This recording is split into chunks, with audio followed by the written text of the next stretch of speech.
Spending a small amount by current standards to save life is within our reach.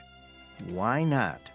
Doing well by doing good. You're listening to ReachMD XM 157, the channel for medical professionals. Welcome to the Clinicians Roundtable. I'm your host, Dr. Maurie Pickard, and joining me today is Dr. Gary Becker. Dr. Becker is the University Professor of Economics and Sociology at the University of Chicago and is the professor in the Graduate School of Business. He is the Rose Marie and Jack Anderson Senior Fellow at the Hoover Institute, and he's won the Nobel Memorial Prize for Economic Science in 1992. Thank you very much for joining us today. Glad to be here.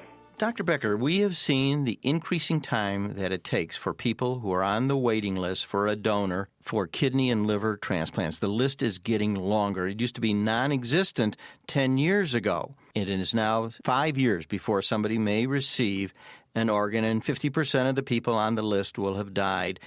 Is there some economic way to solve this problem that exists between the gap of this tremendous demand and the lack of supply for a needed organ? Well, the obvious solution is to increase supply. We've tried many ways to do it by, exhorting people to leave their organs, to give organs, advertisements to do it.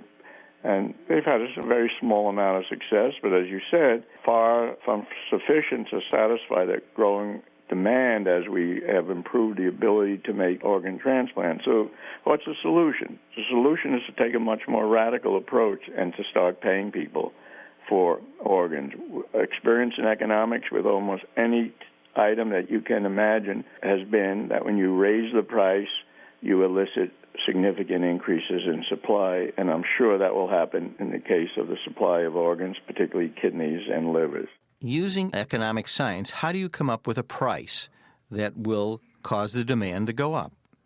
Well, you have to, first of all, break down the various costs to a donor. We divided them up into three categories: the risk of dying, the lost time from work and so on, the recovery period from the transplant surgery, and any effects on the quality of life.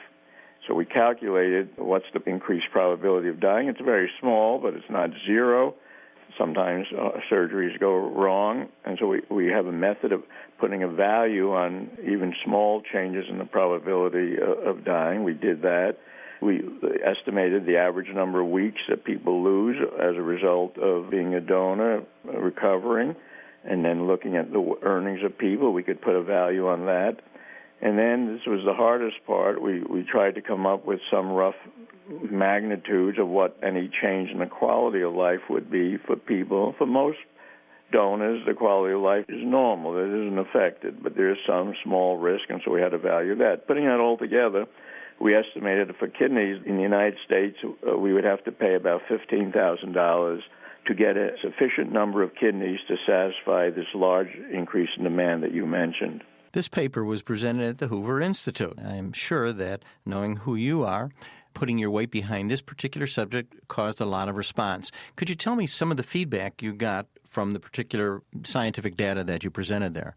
Well, we got a bunch of different types of feedback. Some enthusiastic supporters, particularly of people who had relatives who had needed an organ and had to go through this terrible experience of waiting 4, 5, 6 years, sometimes tied to a dialysis machine, very expensive process often.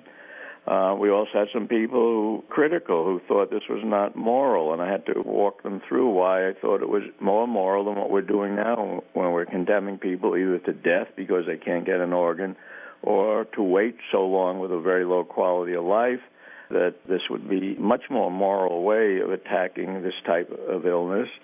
We had other people who just wanted to know more evidence, how we made the calculations, why we could be so sure that there'd be enough supply at that price. So we had a variety of responses. More of the responses started out negative, but as they went through the discussions, I like to believe a lot of people got converted and saw the reasonableness of such a procedure.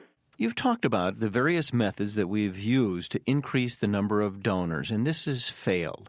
Do you think this might lead to a level playing field? In other words, that the vulnerable and disadvantaged who do not have access to the media, to the internet, might now have an equal opportunity towards getting an organ. Absolutely. In most situations, when you don't have a market clearing, and minorities are hurt more for reasons you say, either they don't have as many relatives who are willing to supply organs, or they don't go on the internet, or whatever. So I definitely feel that they would benefit even more than others from the system, because everybody would have access to an organ as a result of this. If you're just joining us, you're listening to the Clinicians Roundtable on ReachMD XM 157, the channel for medical professionals. I'm your host, Dr. Maurie Pickard, and I'm speaking with Dr. Gary Becker, University Professor of Economics and Sociology at the University of Chicago, and we're discussing incentivizing or purchasing organs for people who are in need for transplant. When you look at the total cost of a transplant, what is the actual additional cost of procuring an organ if you're incentivizing it? It wouldn't be a big fraction of the total cost, because as you well know, and I'm sure most of the audience knows, transplant surgery is one of the most expensive forms of surgery.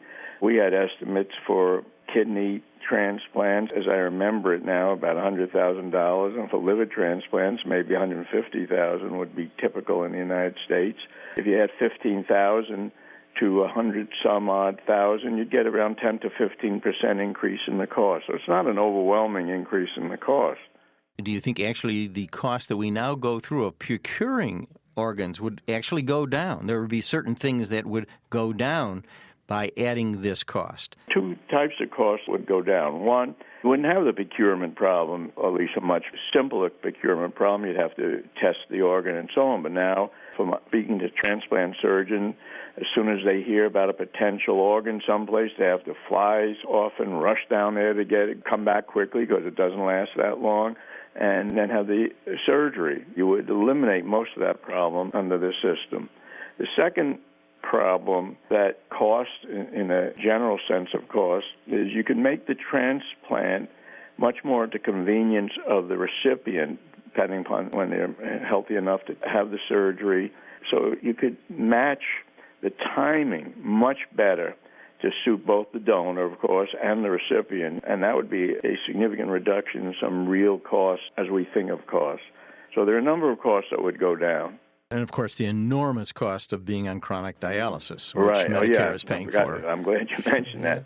Yeah, you'd eliminate the big costs, both in terms of the actual monetary cost and in terms of the restriction on work from being on dialysis, and in terms of the quality of life. Those would be tremendous. Probably for people who are long-time dialysis patients, you would actually significantly reduce the total cost by paying for a kidney. Do you think the poor will be taken advantage of? Well, I think two things. One, you're more likely to get a disproportionate supply from the poor, although that you have to qualify that a little bit, because somebody who's poor and are on drugs, on alcohol and the like, their organs may not be in good enough shape, so that you'll rule out a significant fraction of the poor. That's been true in a voluntary army. We went to a voluntary army. People say, well, it's only going to be poor people. Well, a lot of poor people don't qualify. They don't meet the standards of the military. And I think in a similar way here, a number of the poor will not meet the quality of the organ standards that are required. But on the whole, I think you'd get a larger fraction of donations from lower-income people than in the population as a whole. Now, will they be taken advantage of? On the one hand, you're supplying them income, so that's good. I mean, that's why they're doing it. On the other hand, you might say, well, they'll be impulsive and so on. So if you're worried about impulsive behavior, you could have a cooling off period, particularly with live transplants. You would say, well, okay, you sign up now. We're going to give you 30 days or so to change your mind. And let's see, after 30 days you still want to do it, and then you can do it. So you'd have to have double initial signature and then a signature 30 days later. So you can put in very simple protections. And I think it'll be an opportunity for many poor people, not a disadvantage. You know, 25 years ago when Congress looked at this for the first time and it failed miserably, they also wanted to put in protections as what would be done with the money. Some people suggested a retirement fund, health policies, or even college tuition. Would this possibly satisfy some of the critics? Yeah, it might. I have more confidence in that the poor know how to spend their money. They just don't have a lot of it. But if you're worried about that, Sure, you can limit it to, various types of expenditure, like educational fund for children or for the person themselves if they're young people doing it. Having dealt a lot with poor people in my analysis, my experience has been it's not that the poor don't know what to do with the money they have. They just don't have enough money. Once they do, they'll make mistakes, just like rich people make mistakes and middle-class people make mistakes in spending their money.